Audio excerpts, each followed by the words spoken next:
कटिहार और पूर्णिया के English medium school में हमारी बेटियां पढ़ रही हैं। स्कूल का एनुअल फंक्शन है। टीचर ने आपसे कहा कि आपकी बेटी से हम डांस करवाना चाहते हैं, बहुत अच्छा डांस करती है आपकी बेटी।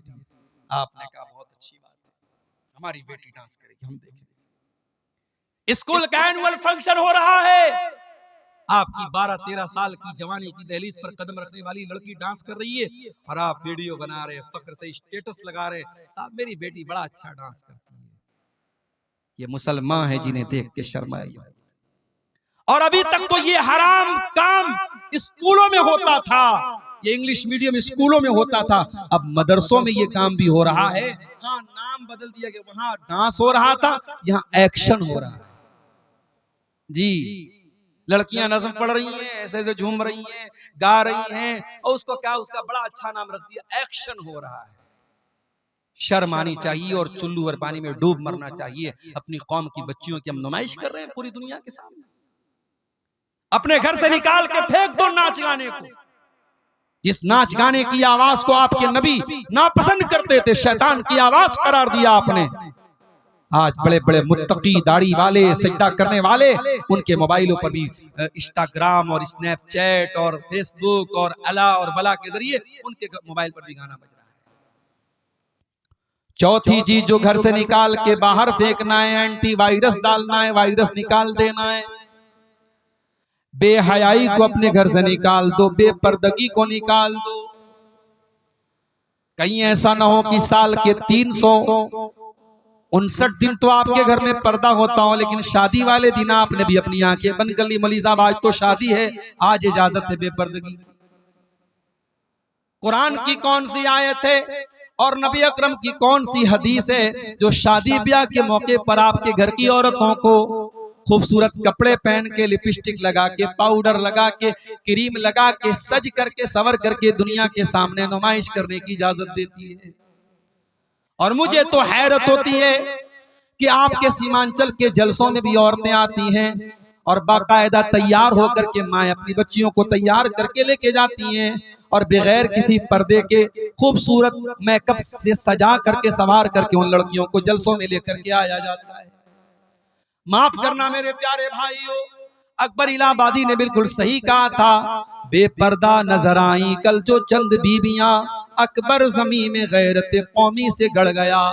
पूछा जो उनसे आपका पर्दा वो क्या हुआ?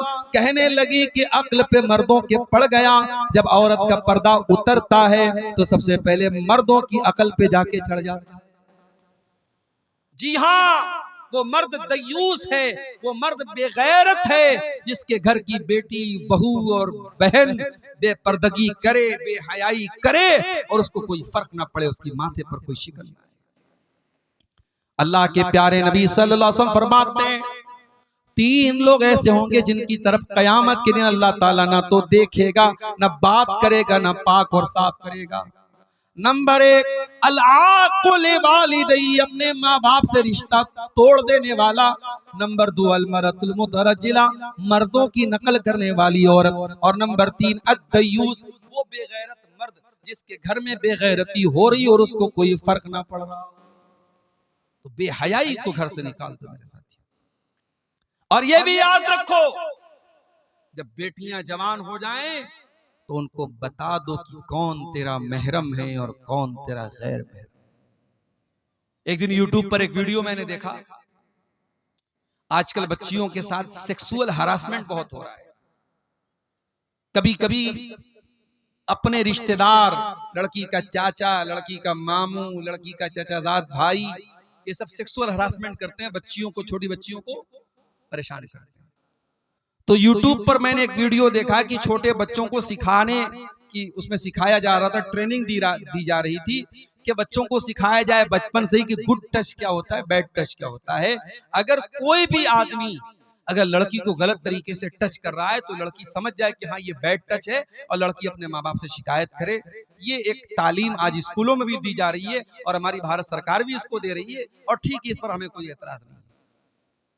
लेकिन एक चीज और है, जब हमारी बेटियां जवान हो जाएं, एडल्ट हो जाएं, समझदार हो जाएं, तो हमें एक चीज और करनी चाहिए।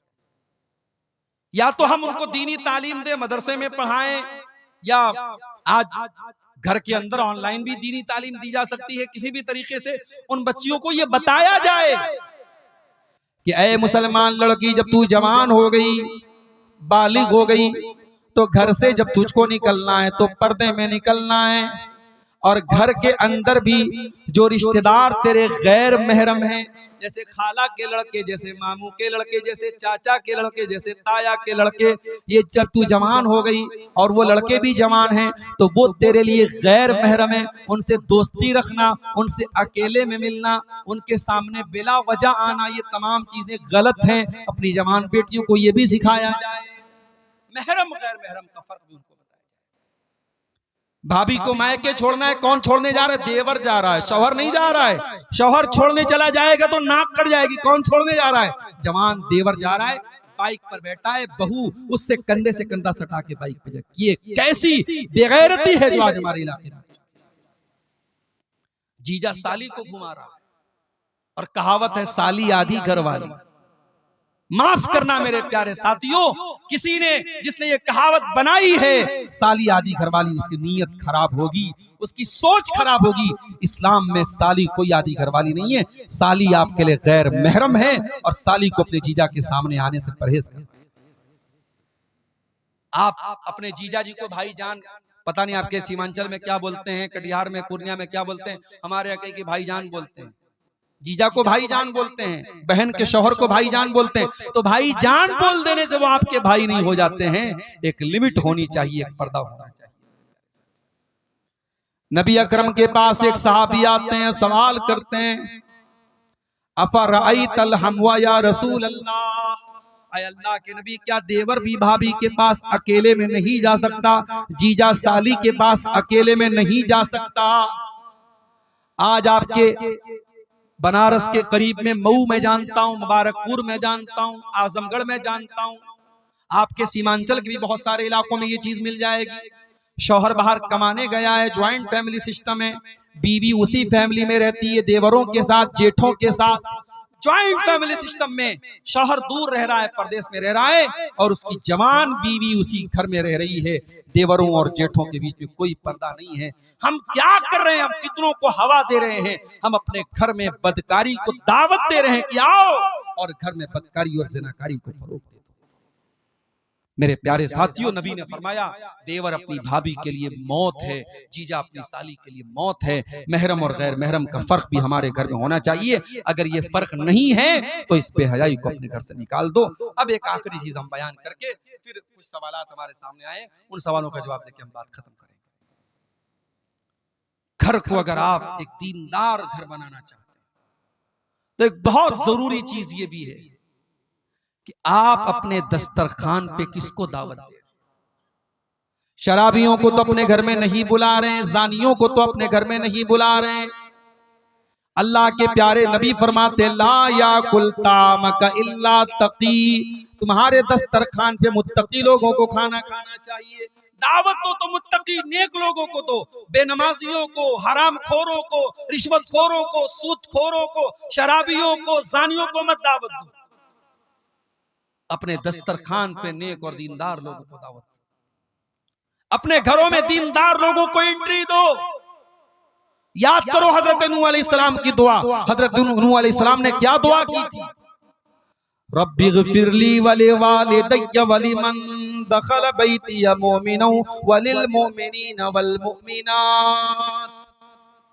आय अल्लाह मुझे बख्श दे, मेरे माँ बाप को बख्श दे, और मेरे घर में जो ईमान वाला आए तू उसको भी बख्श दे, और तमाम मोमिन मर्दों को बख्श दे, तमाम मोमिन औरतों को बख्श दे।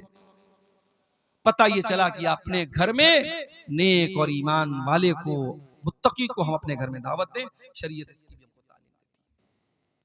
और आखिरी चीज ये है मेरे साथ, ये जितनी चीजें मैंने बयान की इनका ताल्लुक हमारी कोशिश से, हमारे संघर्ष से, हमारी स्ट्रगल से, लेकिन हिदायत तो अल्लाह के हाथ में। हिदायत का रिमोट कंट्रोल अल्लाह के हाथ में है। इसलिए अल्लाह से दुआ भी करते रहो कि अल्लाह मेरे घर को नेक बना दे। और दो दुआएं मैं सिखा रहा हूं, इन दोनों दुआओं को नोट। पहली दुआ आपको मिलेगी 19वें पारे में, सूरह फुरकान के आखिरी रुकू में। बड़ी प्यारी दुआ है, अल्लाह के नेक बंदे दुआ करते हैं, और रब्बना हब लना मिन अज़वाजिना व ज़ुर्रिय्यातिना कुर्रता आयुन वजअलना लिलमुत्तक़ीना इमामा। ऐ परवरदिगार, हमारे बीवी बच्चों को हमारी आंखों की ठंडक बना दे और हमें मुत्तकियों का इमाम बना दे। बड़ी प्यारी दुआ है, इस दुआ को पढ़ा करो मेरे साथ। और दूसरी दुआ कुरान के 26वें पारे में शुरू में है, सूरह अहकाफ में, जब इंसान 40 साल का हो जाए तो ये दुआ पढ़े। 40 साल का जब इंसान हो जाता है ना तो मैच्योर हो जाता है, और जो 40 साल में भी न सुधरे वो कब्र में जाने तक भी नहीं सुधरेगा। बात नोट करो, बुरी आदतें जो छूटने वाली होती है 40 साल तक छूट जाती हैं, और जो बुरी आदतें 40 साल तक ना छूटे वो 70 साल में भी नहीं छूटती। कुछ बूढ़ों को देखो, 70 साल के बूढ़े हैं, चौराहों पर बैठे हैं और उनकी आंखें जो हैं इधर उधर घूम रही। वो जवानी की शरारतें, बुढ़ापे में हाथों में जुम्बिश नहीं, पैरों में ताकत नहीं, मगर वो शरारतें बुढ़ापे में भी जिंदा रहती है बास बूढ़ों के अंदर।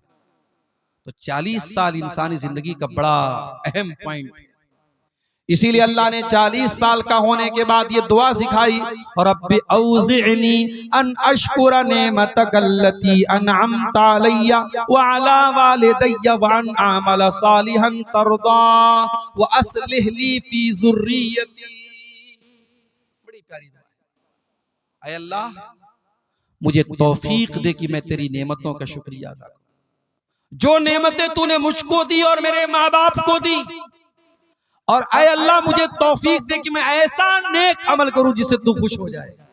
वो अस्लिह ली फी ज़ुर्रियती, और ऐ अल्लाह मेरी औलाद की तू इस्लाह कर दे, मेरी औलाद को नेक बना दे, मेरी औलाद को अच्छा बना दे। ये बड़ी प्यारी दुआ है। ये दोनों दुआएं पढ़ा करो मेरे साथ, दुआएं पढ़ा करो, अल्लाह से ताल्लुक मजबूत रखो, इंशाअल्लाह अल्लाह आपके घर की हिफाजत करेगा। ये सवाल एक आया था, हमारे गांव की जुमा की मस्जिद में औरत की जगह है, तो क्या औरत जुमा की नमाज मर्दों के साथ पढ़ सकती है? पढ़ सकती है नहीं, पढ़ना चाहिए जी। आपके समाज में जो अज्ञानता है, जो जिहालत है, जो मुसलमान लड़कियां आज गैर मुस्लिमों के साथ भाग रही हैं, मुर्तद हो रही हैं, उसकी बहुत बड़ी वजह हमारी कौम की लड़कियों और औरतों को दीन की तालीम नहीं है, ये वजह है। और जुमा की नमाज में अगर पर्दे का अरेंजमेंट है तो आप औरतों के लिए बिल्कुल इंतजाम कीजिए। मैं झारखंड में बाज़ इलाकों में गया और बाकायदा मैंने वहां जुमा के खुतबे में तकरीर में कहा कि आप अपनी औरतों का इंतजाम कीजिए, और अल्हम्दुलिल्लाह मेरे कहने का उन लोगों ने उनके ऊपर असर भी हुआ और वहाँ औरतों का सिलसिला शुरू हुआ। हाँ, औरतें जुमा में आएंगी, पर्दे के साथ आएंगी, पर्दे का लिहाज रखेंगी, औरतों की एंट्री अलग हो, उनका दरवाजा अलग हो, पर्दे का पूरा इंतजाम हो, मर्दों की नजर औरतों पर न पड़ती हो। अगर ये सारी कंडीशन है तो औरतों का इंतजाम बिल्कुल रखना चाहिए, रख सकते नहीं, रखना चाहिए।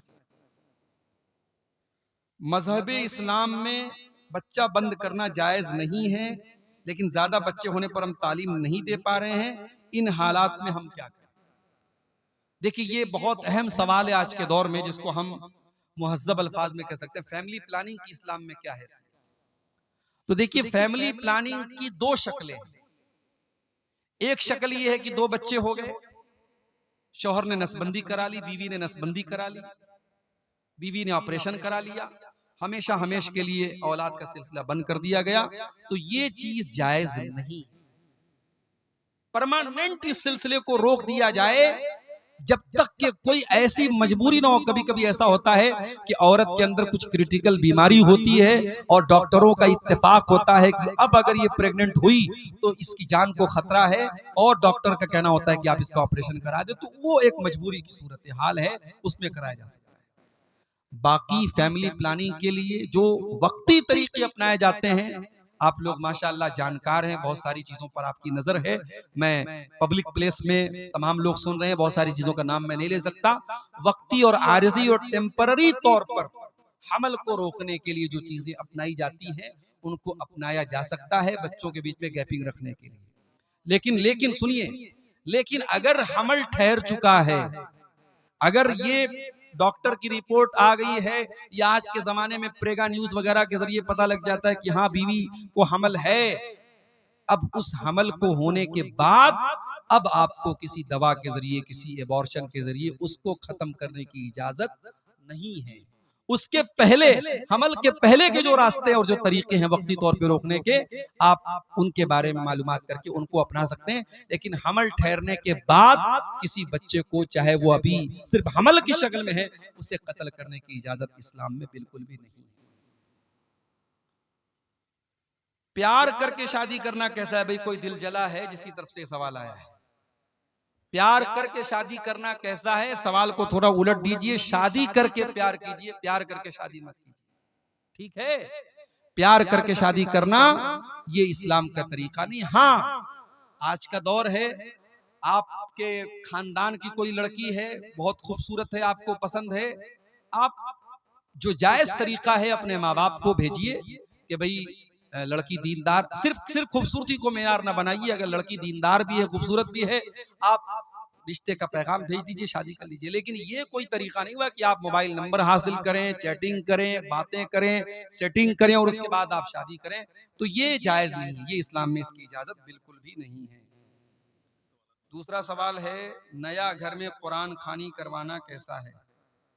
चाहे नया घर हो चाहे पुराना घर हो, कुरान खानी कराना जायज नहीं है।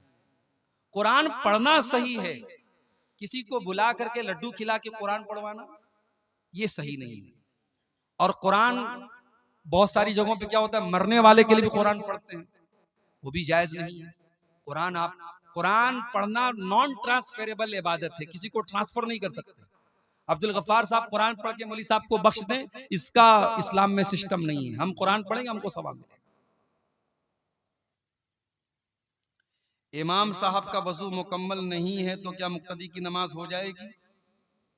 नहीं होगी, दोहरानी पड़ेगी नमाज। और अगर नमाज के दौरान वजू टूट जाए इमाम साहब का, तो जहां से टूटा है वहां से किसी दूसरे को इमाम बना दे और इमाम साहब वहां जाके वजू करें और फिर से नमाज अपनी पढ़ें। बीच में अगर वजू टूटा है तो वहां से दूसरे को इमाम बना सकता है, लेकिन वजू ही सही तरीके से नहीं किया और ऐसी हालत में नमाज पढ़ा दिया और बाद में पता चला कि वजू सही नहीं था, तो वो नमाज दोहरानी पड़ेगी। अल्लाहु आलम।